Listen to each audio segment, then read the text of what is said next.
I'm Jasmine Moradi, and you're listening to The Power of Audio, Science, and AI.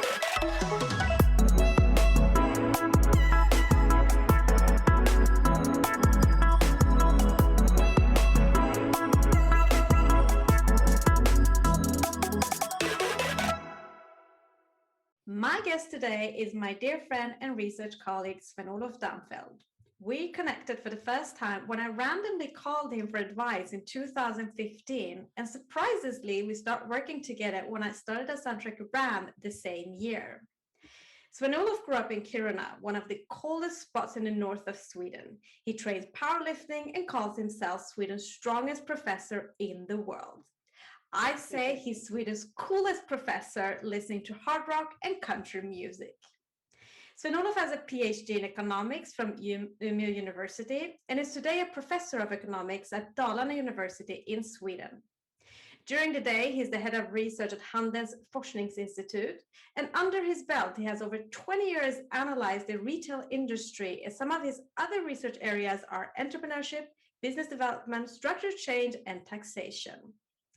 In his day-to-day work, Sven-Olov collaborates closely with different companies to get unique access to consumer data and to investigate questions that are both important for both an academic and a business perspective. In collaboration with Soundtracker Brand, he and I conducted the biggest field experiment of its kind. Sven-Olov has written more than 100 papers, of which over 40 are published in peer-reviewed scientific journals. Today, Sven-Olov and I are going to discuss the ins and outs of the effect of brand fit in-store music on sales and on customer and store staff satisfaction. With that, Sven-Olov, I welcome you and thank you so much for joining us. It's always great to see you and talk to you. Great to see you also. Yes, I'm delighted to be on your podcast. Thank you. How are you doing? Well, I'm good. Even though this pandemic, I'm doing a lot of research and job and a lot of interesting and fascinating projects going on. So I would say I'm good. I'm glad to hear.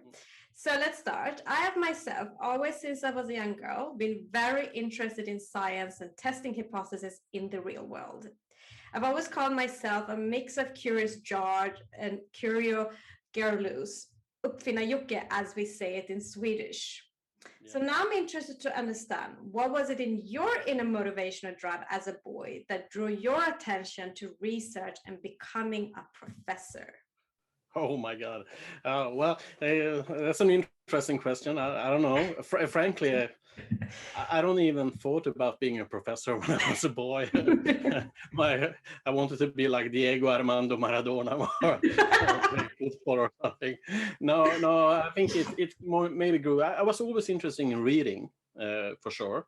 We discussed a lot of politics at our house. So I was very interested in politics, and for a long time I was interested to maybe do more a career in political science. But then I read a book by a former finance minister of Sweden, Kjell-Olof Feldt. It's called Alla dessa dagar. And when I read that book, I realized how interrelated politics was with economics. And I started being very fascinated about economics and starting to study it at Umeå University, and it just continued. I never had a plan to be a professor, for sure, but I was interested. I still think that I have the best job in the world.